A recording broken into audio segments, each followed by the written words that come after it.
A cold, so I'm a bit under the weather, but hopefully you can still understand what I'm saying. Some people even said it makes me sound sexy, so you be the judge of that, although I'm sure that's not what you've come here for. Okay, so onto our user story. As a developer, that's me or you, I want to parse or deserialize some JSON. And why do I want to do that? So that I can work using object-oriented notation. Okay, so basically you're going to get a JSON string that's probably come to you over the web from an API, RESTful API for example, and you want to take that and you want to restructure it or recombine it at the other end or deserialize it into an object format that you can work with. Now our acceptance criteria, basically when we're done at the end of the video, you should be able to understand what JSON is and how it's structured, and using C# and json.net you should be able to deserialize JSON strings and work with them as objects. Our ingredients, very quickly, Windows PC to run Visual Studio. Visual Studio itself, obviously, I use the Community Edition. And then JSON Editor Online is one of many online JSON editing tools or viewing tools. I just happen to use that one because I like it. So you'll obviously need a web browser, and it's a great tool because it allows you to work with some complex JSON structures and navigate through. I've found this one invaluable when I've been doing some development with with JSON, and about 20 minutes of your time. The tutorial structure, very straightforward. We're going to basically install json.net. We'll go through, well actually I think these 2 points are a bit mixed up. The second point there should really be coming first.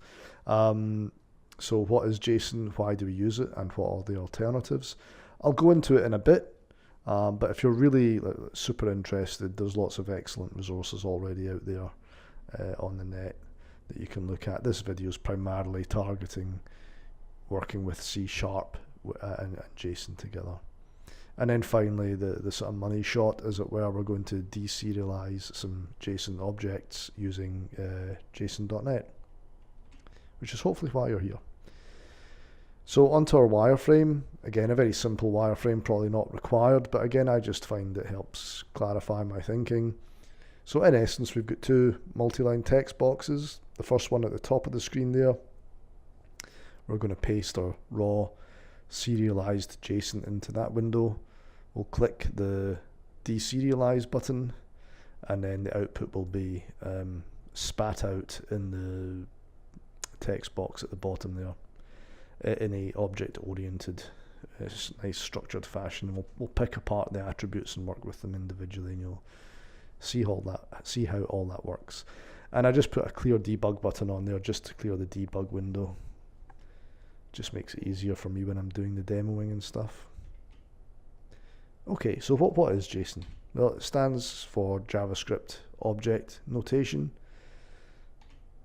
and it's effectively an open format used for the transmission of data or object data over the web.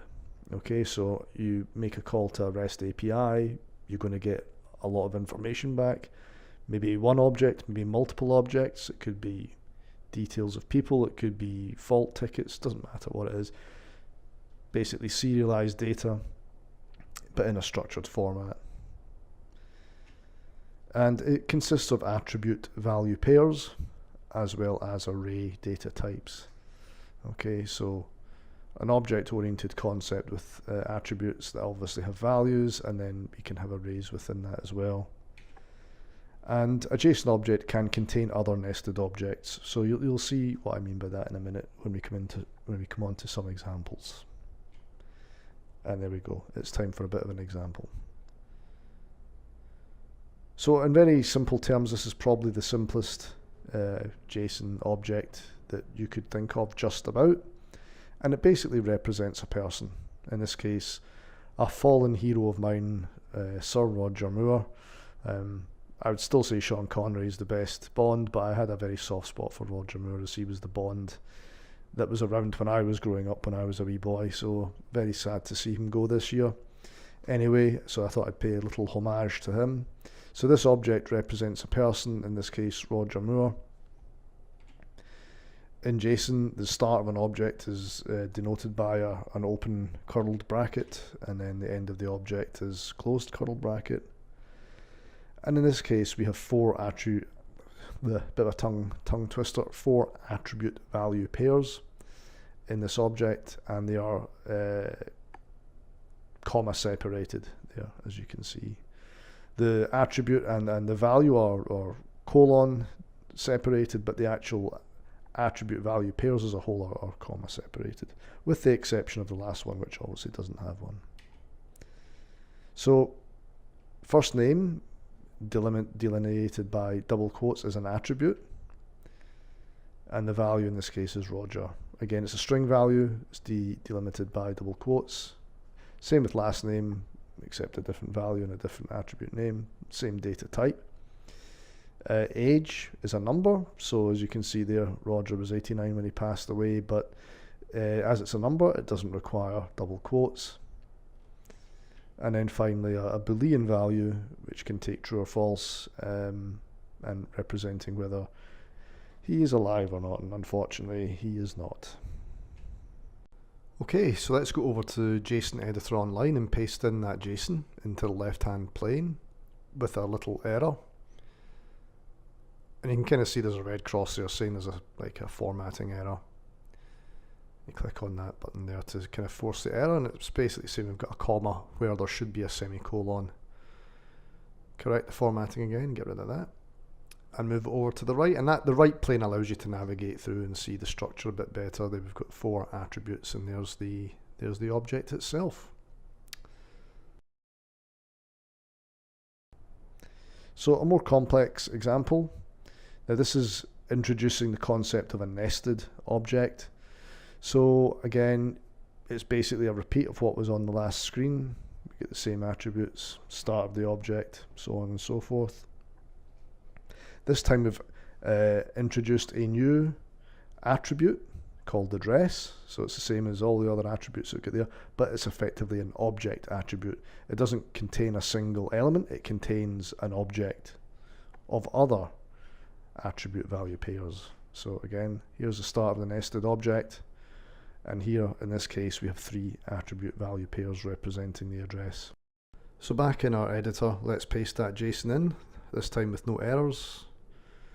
That button that I'm clicking now, it just kind of tidies it up and checks for syntax errors, as it were. There's our new nested object attribute. And you can see our high level object now has 5 attributes, the nested object attribute being the 5th one. That has itself 3 attribute value pairs, as you saw in the previous slide. And then finally, this is our slightly more complex one. I've removed a couple of attributes that were on the previous examples, notably age and is alive, and one of the address elements, purely for clarity. I didn't want to clutter the slide too much. I've just taken them out. So this is introducing an array. Okay. So you can see here we have a new phone numbers attribute, very similar to the address attribute. It doesn't contain a single value, it contains an array of objects. And arrays in JSON are denoted by square brackets. So phone number is an attribute that contains an array of other objects. And in this case, the object is effectively a phone number represented by a type, home and mobile, and a number. Okay, that they are themselves objects.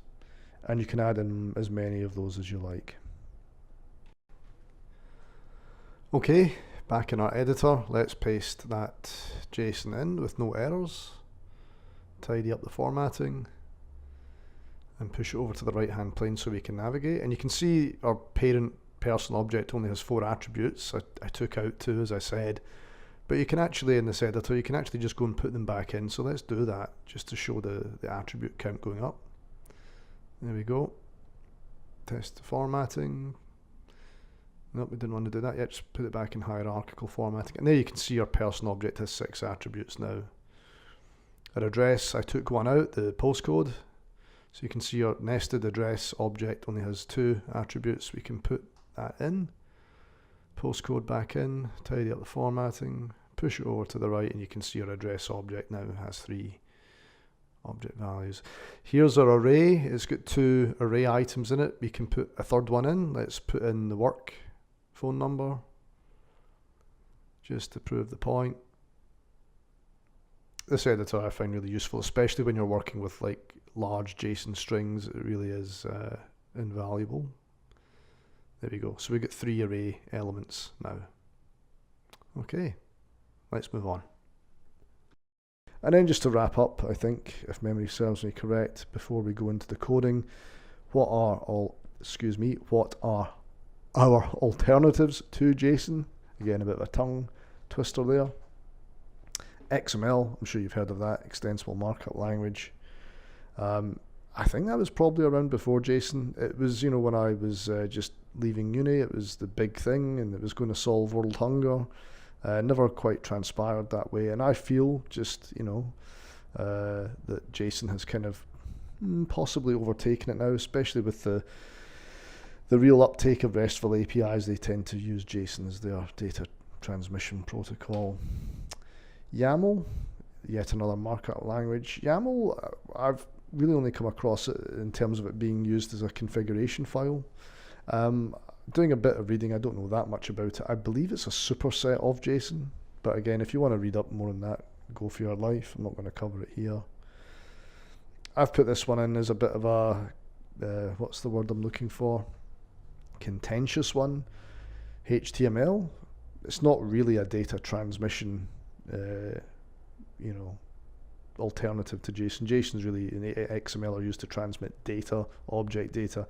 HTML is really used to transfer, you know, HTML pages, but theoretically you could probably use it to transfer data as well. I don't really see any reason why not.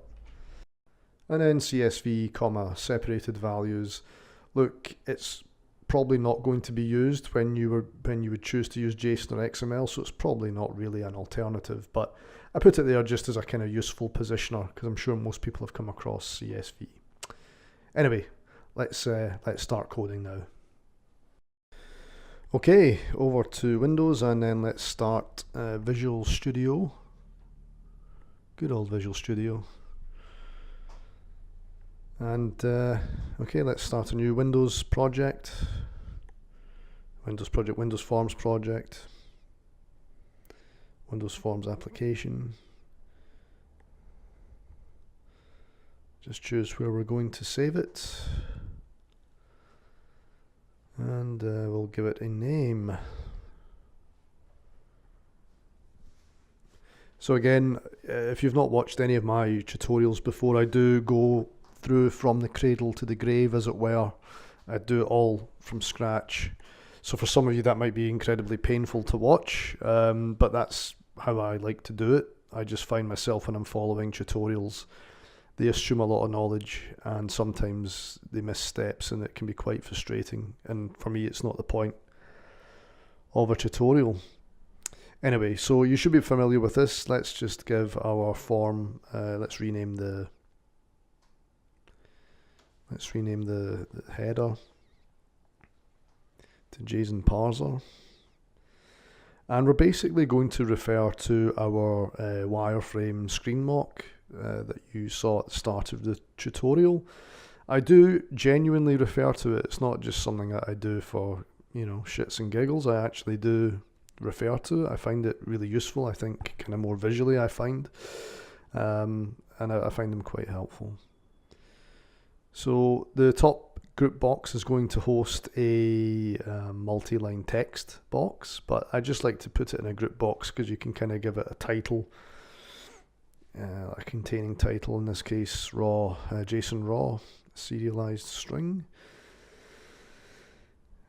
And this will hold the text box where we'll paste our serialized JSON, basically string data. But before we do that, let's add our button, our deserialize button. Give it a name. Again, I start all my buttons with CMD, standing for command. And then we'll add a second button where it will basically just clear our second text box window, which is where our output will get spooled to. And I just found it's nice just to have a button to clear the stuff that appears there. We'll add our second group box, again, that will hold our deserialized string, or objectified JSON string, where the magic is going to happen. We just change the text setting to reflect what it's going to contain, our debug output. Let's just see if that is wired up correctly and everything's anchored appropriately. Yes, and it is. That's good. So let's add our text boxes now, and we'll set them to multi-line, and we'll give them vertical scroll bars. I don't know what it is about horizontal scroll bars. I just don't. I don't like them. I don't like text scrolling horizontally. It probably sound weird saying that, but I just I find that I'm losing it. I think I'm losing it. Losing my mind, maybe. And we'll just make sure that's anchored appropriately to the group box. So we'll anchor it to everything within the group box. And then we'll add our second text box as well and do exactly the same with that. This text box will hold our output. Yeah, you're just going back to horizontally scrolling text. Even in Notepad, I always have to turn word wrap on. It's the first thing I do when I build a new Windows PC, because it used to be anyway. Word wrap was not turned on by default. Absolutely hate that. First world problems, I guess. So let's see if that's worked. No, I didn't anchor the text box. So let's anchor the text box fully. Forgot that. Okay, looking good. Let's wire up our event handlers for our buttons. I like using regions just to kind of keep code tidy. In a project of this size, it's probably a bit of overkill, but it's just a good habit to get into. If you've worked on some larger code bases, the more things like regions, the better, in my opinion. Assuming you name them appropriately and give them a meaningful name, and you group things accordingly. Otherwise, they are counterproductive. And we will do the same with our deserialize button. And we will just basically put some text into our debug window, and then we can test that both buttons are wired up correctly and that the clear function works. Let's type something in. Yep, cool. And it's posting down, but what you can see is happening, it's just basically writing over. So it's not scrolling down, it's just, it's copying the string in, but it's just setting it over itself. So let's rectify that. I've got a function that I like to use. For those of you, again, that have watched my videos previously, you'll be familiar with this function. It basically just takes a string and it just scrolls the debug output window, and at the same time it writes the string text to the Visual Studio's output window. It's fairly simple. It's incredibly simple, but I just find I use it all the time. So it takes a string. Okay. I just like to put it in a try-catch block. I don't think it's ever thrown an exception, so it's probably a bit of overkill, but you never know. So in the case where it throws an exception, all we'll do is just write out to the Visual Studio's window, the debug window, and we'll just write out what the exception message was and move on with our lives, shall we? Okay. And we'll add a new line, because that's the kind of nice people that we are. Okay, so on to the meat and gravy of the actual function itself. Again, we'll just write out whatever string we pass into it to the debug window. Just Good practice.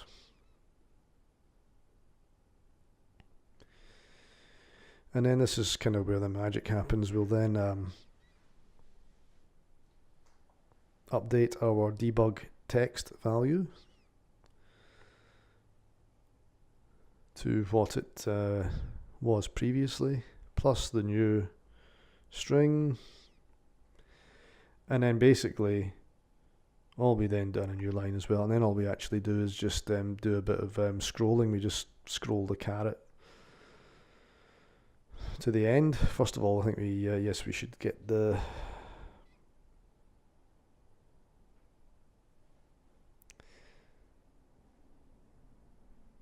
length of the text string, and then we just basically scroll our caret to the end. Test that, and let's see the magic working. Oh, we didn't wire it up, did we? Okay, let's I always do that. I'll write a function and then I don't wire up to the button, so let's make that happen. And we're almost there, people. We're almost there. We've not even got to JSON yet, but again, you'll thank me in the long run. Oh, don't want to do that. Let's see if it works.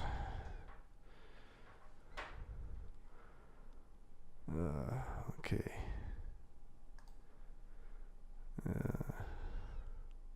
Yep.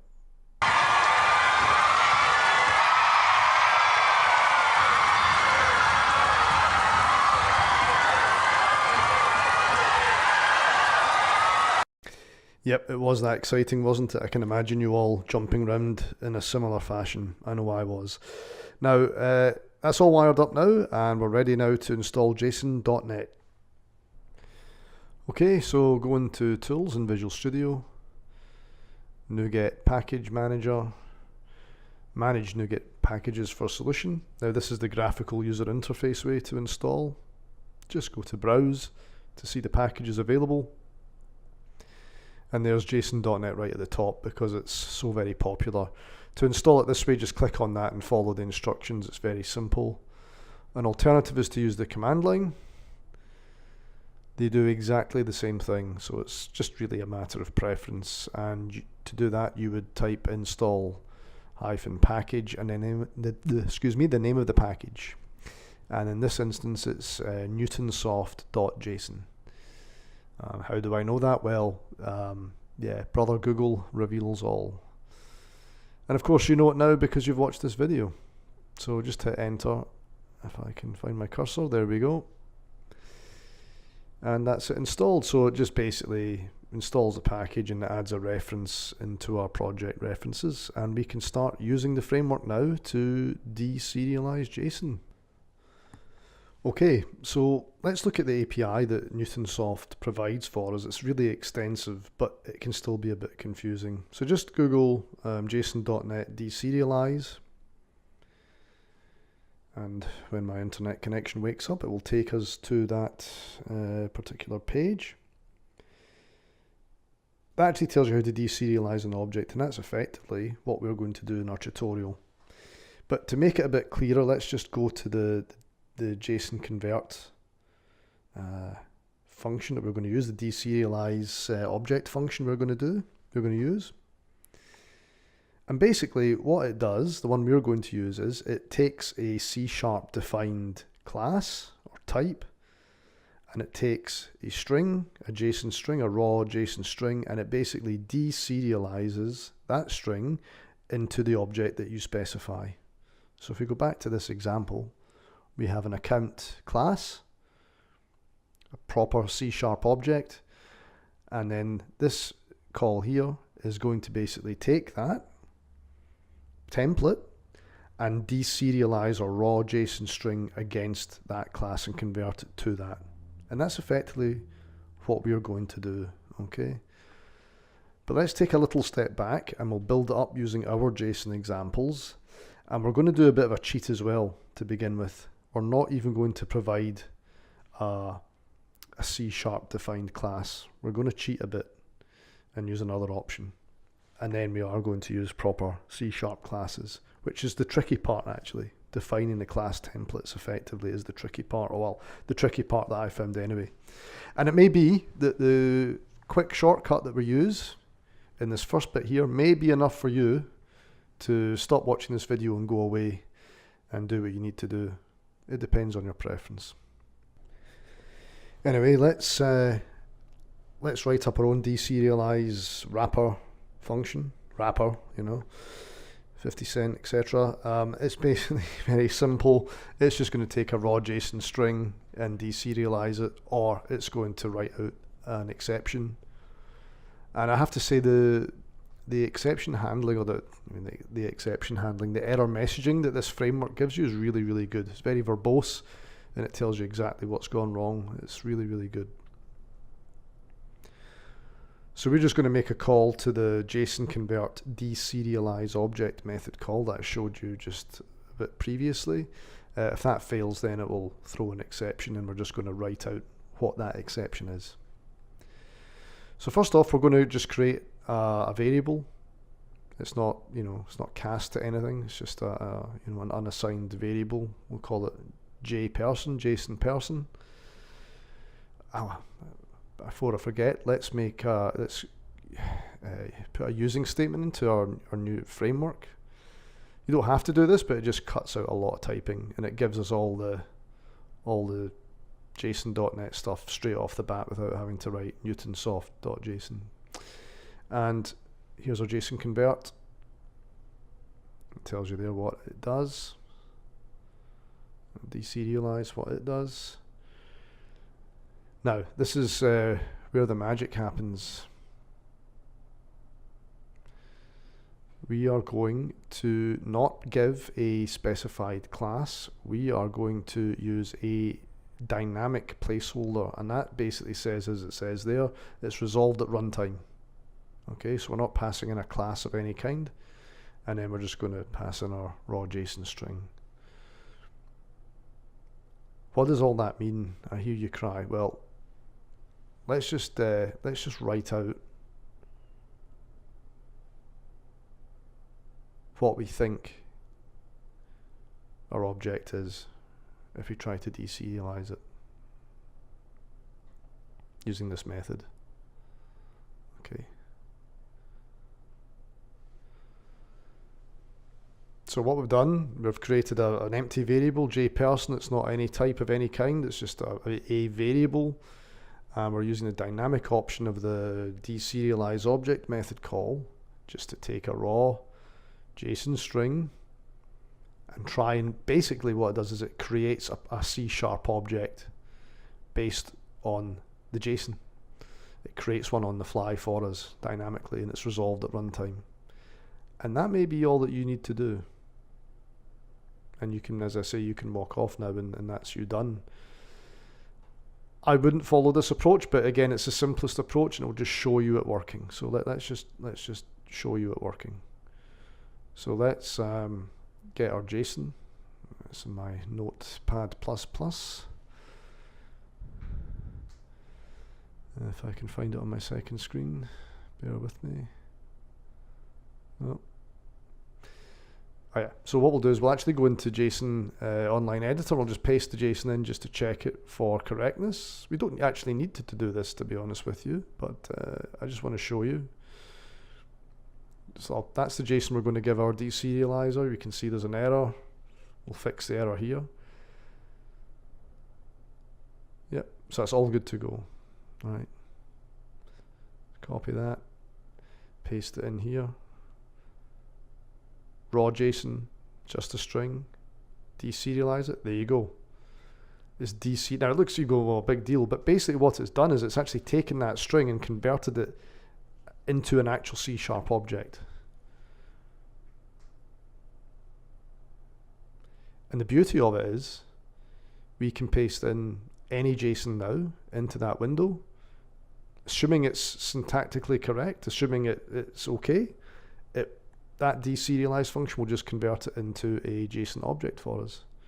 It's very, very powerful.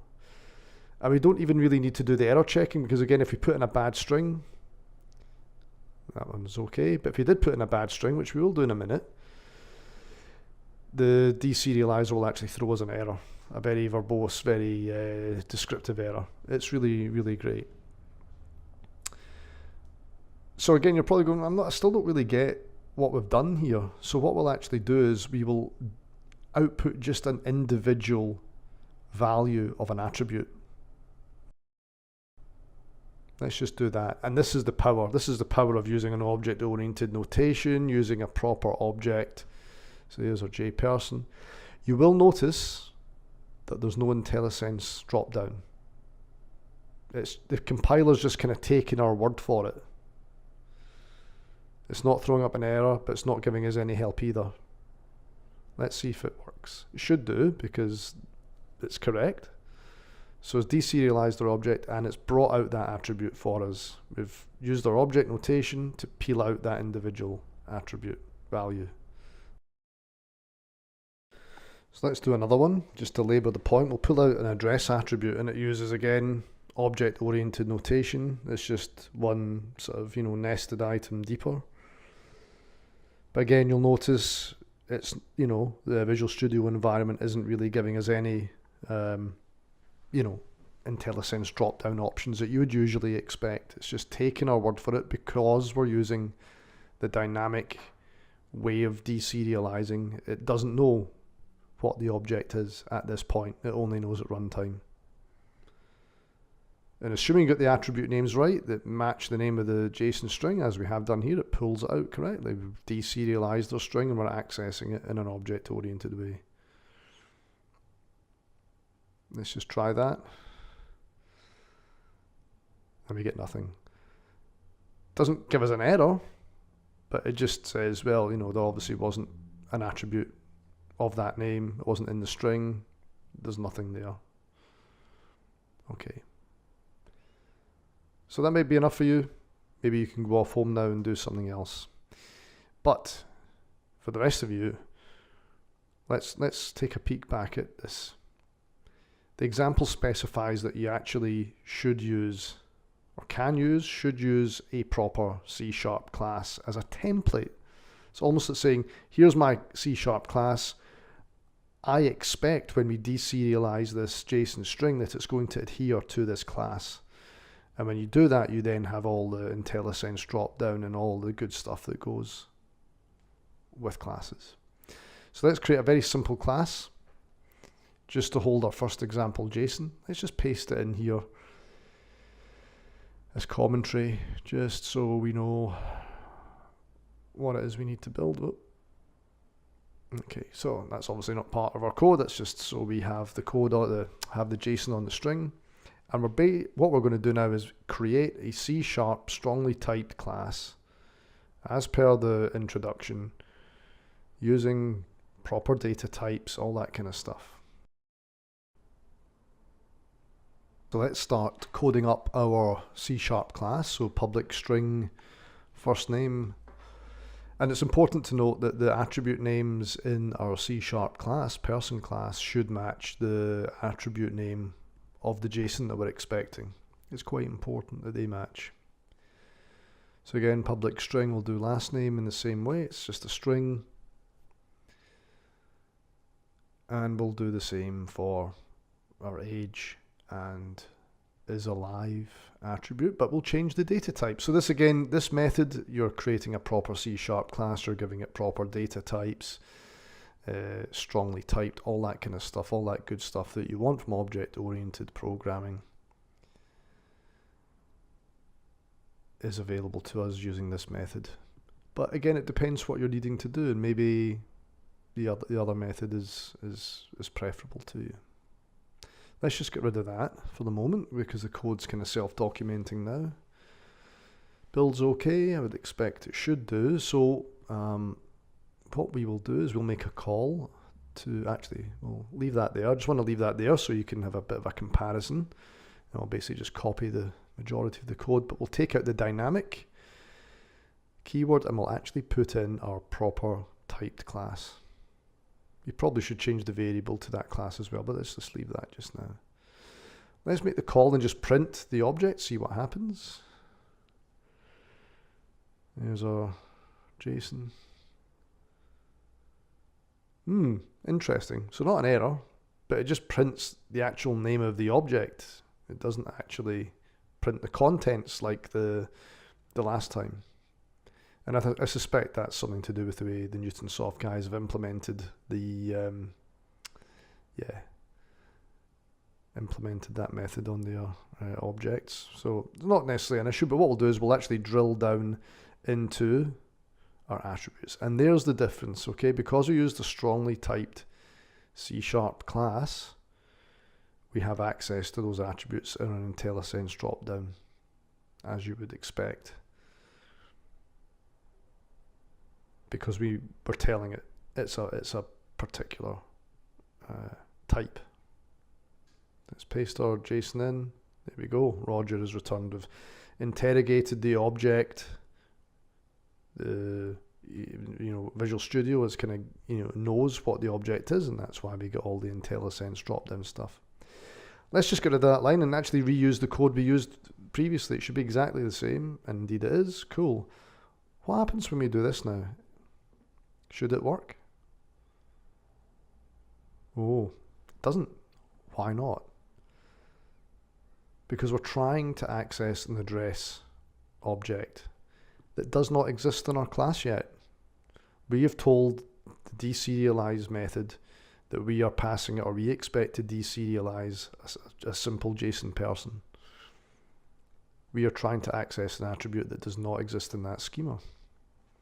It worked fine with the dynamic because you could basically throw anything at that because it's resolved at runtime. So let's resolve that now. Let's create another class.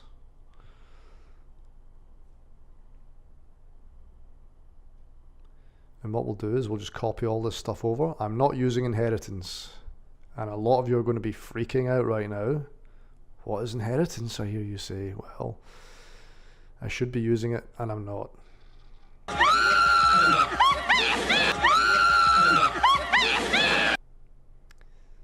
Oh dear. But I will, don't worry, I will come back and correct it. So basically this is a totally separate class that's based on our previous class. So it's all the same previous attributes. But now we are defining another class within it, our address class. Let's just paste in the JSON, just so we have a reference. Okay. So we want to create, as you can see there, we're creating another class within our existing class with 3 attributes in the same way. And again, we're copying the attribute names exactly over. They're all strings. Okay. So you should be starting to get the hang of this now. So I found this the hardest thing when I was using this, was what do our classes look like in relation to the JSON that we are going to get in order that we can deserialize them correctly. And I suspect it's what trips up a lot of people. The dynamic option's good, but it probably doesn't quite develop your understanding enough. So there's our address class with our 3 attributes. Okay, and then what we actually need to remember to do is add our top level class attribute of type ADDR, but the attribute name has to be exactly the same as the JSON, in this case address. So a 5th object attribute, address of type ADDR. Let's get rid of that. Don't need it anymore. Code self-documenting. Whoop. Okay, get rid of that. Just check the JSON for completeness. Yeah, that's all okay. It looks good. And let's see if we can. Oh, I thought I got rid of that. Let's get rid of it now. Build our solution. Okay. And what we'll do is we will now try and deserialize some JSON using that actual object that we've just created. So we'll just create another one of these lines, just again so you can compare with what we did previously. The pattern should be emerging, but here we go, we're just replacing the class with the JSON person complex class. Let's paste in. Oh, no, didn't want to do that. I didn't want to do that either. But there you go, the deserializer doesn't like it. So it's working to some extent. I thought I'd copied that text. Let me paste it in. Okay, there we go. Let's see if we can deserialize that. Yep, there we go. So we're getting Roger back. Let's just uncomment that line that wasn't working previously to give us the street address. And we'll just show you yep, there you go. So you can see we have our address attribute with the 3 child attributes, and that's really the whole point of why we're doing this, you know. Build it, and let's paste the JSON in. There we go. And we're getting back the address, street address, from using a strongly typed class and passing it to the deserializer. So now let's re-enable our dynamic method. We'll rem out the line we just created, and we'll use the dynamic approach. Just test it with that JSON. Yep, it all still works. Cool. Using the dynamic approach. And what we'll do is we'll just copy in our most complex JSON object with the array structure in that, and we'll see if the dynamic approach can handle it. There you go. There's our array of phone numbers, and it does. It just, you know, it prints it all out. But how do we actually get to those attributes individually, like we have done with the street address and like we have with the first name? Well, we have to iterate through the array using a for loop, basically. And let's just start that code now. So we're just saying that we're going to attempt to cycle through our phone numbers, and then we'll begin our for loop. Now again, as we're using the dynamic approach, there's nothing strongly typed. And this is why I like the actually providing classes, because I find that you're flying a bit blind in the dynamic approach. You're not really getting that help from Visual Studio, which is one of the main reasons I like it so much. I know other developers like using text editors and having absolutely zero help. I don't get that. I need all the help I can get, basically. So yes, we're going to be printing out the phone number and the phone number type. And let me just check. Yep. What a bit of this is my notepad, behind the scenes notepad. Let me look in online editor. Paste that JSON in just to see the, yeah, okay, so it's type and number. Yeah, okay, so again, you've got to get those attribute names exactly correct, and you're not, because you've not got a class with those associated classes defined, you have to kind of make sure that it's right in the code, because you're not getting that help or that validation in the code if you're doing it this way. But hey, it works. So let's just run that. Paste our JSON in.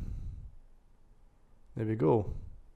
So using the dynamic method, we're posting in our most complex JSON structure, and we're pulling out individual phone number object attributes in that array. Now, as before, we're going to comment out our dynamic line, use of the dynamic keyword, and we're going to actually once again create our third and final class, JSON person array, and it's our most complex class that we've created. And we're basically, again, we're not using inheritance just yet. We're just going to copy our entire code from our previous most complex class and extend upon it. Okay, and I'm doing this just to keep the code more readable, and so you can see how it's developing over time.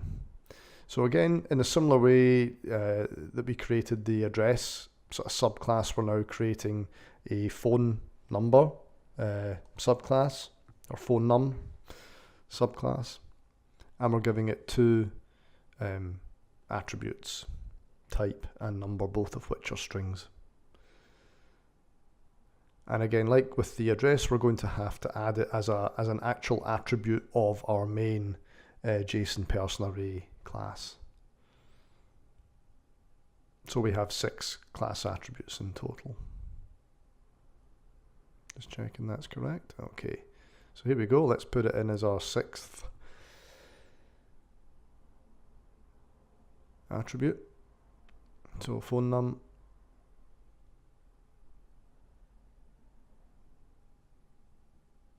And the actual attribute name is phone numbers. So the type is phone num, the name of the attribute is phone numbers. Again, it's got to match exactly. It's the same pattern that you've seen before, nothing new. Nothing new to see here, move along. Great, great, all done. Looking good.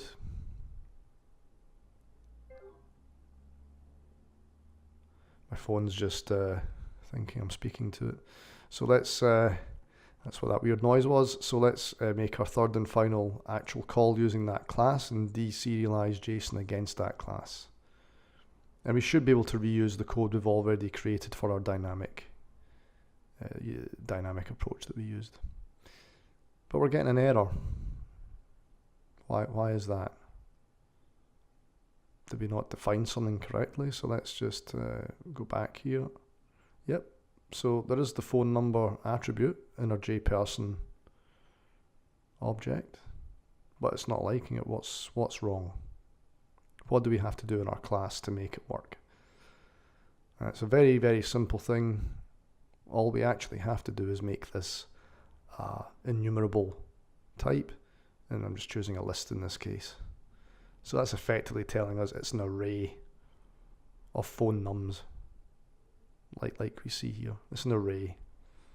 The address was a single nested object, but the phone numbers are an array of objects. I'm not sure what the limit would be in JSON. That's an interesting question to ask. So let's just paste in our JSON and see how we get on.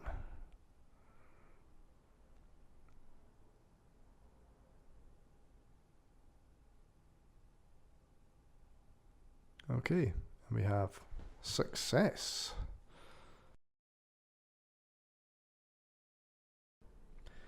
Okay, so I did promise a bit about inheritance. It's not really what this tutorial is about, but it's really important, and I just thought I wouldn't want to leave the example as I have without at least mentioning it. Now, if you know about it, then obviously this is rather pointless. If you don't know about it, the concept of inheritance is quite simple. So what you see on your screen at the moment is how we have implemented our software. So forget about the address class and the phone number class for a moment, but just think about our 3 main classes that we created. The first one we created had 4 attributes, and then the second one we created was effectively identical to that, but it introduced this additional attribute. But we copied all the attributes from the first one into the second one, and we repeated the same pattern for the third class. It basically had all exactly the same attributes as the previous class and the class before that, json simple, but it introduced progressively more and more attributes. Now, that's okay and it does work, but what's the problem with that? Well, number one, it goes against the kind of concepts of inheritance and object oriented programming. It's kind of a self-fulfilling thing, but the practical reason, or one of the practical reasons why you would choose not to do this is, say for example, the JSON string that we are now going to expect to receive, the vendor that provides that JSON to us has decided to combine first name and last name into just a single attribute, full name. We would then, in our software implementation, have to change 3 of our classes in 3 different places to reflect that change, which, number one, it's a lot of work. Number two, it's prone to error, blah, blah, blah. It's just not a good design, okay? So with inheritance actually kind of solves that problem, which is what you're seeing on your screen now. This is the model if we use inheritance. Okay, so thanks for watching. Good night. No, I'm just kidding. So yeah, this is the model that we would use. We're going to implement this in a couple of seconds. It just looks a lot simpler, does it not? Yes, it is. And basically what you'll see is we have the same 3 classes, json simple. In fact, the json simple class is exactly the same. That does not change. That's what is referred to as our base class. What we're then going to do, and what the arrow is kind of denoting, is that our next class, the json complex class, will inherit everything from its parent, from the base class. And it can then introduce its own attributes. It can introduce address. It could introduce anything else it likes. But the benefit of that is that we don't have to copy the code. I mean, I suppose technically it's sort of being copied, but it's being inherited really. It exists in one place and it's basically referenced. I suppose that's a better way of describing it. And then when we come on to doing the JSON person array object, it's exactly the same concept. We just need to inherit from parent class, which in turn inherits from the base class. So for JSON person array, we don't have to inherit twice, if you know what I mean. We don't have to inherit from JSON person complex and then do a separate inheritance, if you like, from JSON person simple. The inheritance is implied all the way up the chain. So you only have to inherit from one place and you get everything that has gone before. So inheritance is actually a great term for it. Whoever decided that was the term that they would use for this concept. So yeah, let's go on and implement that in our solution now. Okay, so here's our first class, very familiar. Actually, here's a second class, should I say. We won't remove it, we will remark out the 4 attributes that we're going to inherit, leaving us just in this class, leaving us just the new implementation. So how do we inherit? Very simple, colon, and then the name of the class that you're inheriting from. It's that easy. So basically saying this class, a complex class, is inheriting everything from a simple class. And we can even peek at the implementation to see what we're going to pull in. And bear in mind that those attributes are remarked out, so it's just commentary. I've just left them there for readability. You can take them out. And we only have to implement the new stuff. And then similarly with our array-based class, we can take out everything that's gone before. We can just remark that out. And we only need to include the new stuff, which is basically our phone number attribute and the associated class. So we just rem that out. Okay, and it's just the new stuff that we need to keep in. And again, we just inherit from the complex class this time. We could actually inherit from the simple class, but it would mean we wouldn't get the address stuff. So you could inherit from that other class as well, but you probably wouldn't want to do that. So let's just test that out now. So we're still using our our array-based class. And it's just basically showing you that because we've inherited, it's still going to work as it did before. It should not change. He says, yeah, there we go. So it's all working fine. It's just what we wanted. Okay. So just to wrap up a little bit on error handling capabilities. So here's our simplest JSON object with our error, comma, instead of a colon. In our online editor, we get nice verbose errors. What happens when we run it through our code? We'll fix it up there, but we won't fix it up here. What do we get? We get quite a nice error. So it's pretty good. Let's fix it and see what we get. So we get another error. So the JSON looks correct. It's syntactically, it's fine. Why are we getting an error? Well, it's quite simple. In our code, we are trying to access an address element within our JSON, which just simply doesn't exist. So although the JSON we supplied was syntactically correct and our class is correctly defined, sometimes you may do all that stuff, and it's happened to me, you'll get a JSON payload without certain attributes, because that can happen, especially if it's coming from a third party. You can't control what data you're going to get. So if we run this through our deserializer again, that particular error should pass. Let's do that.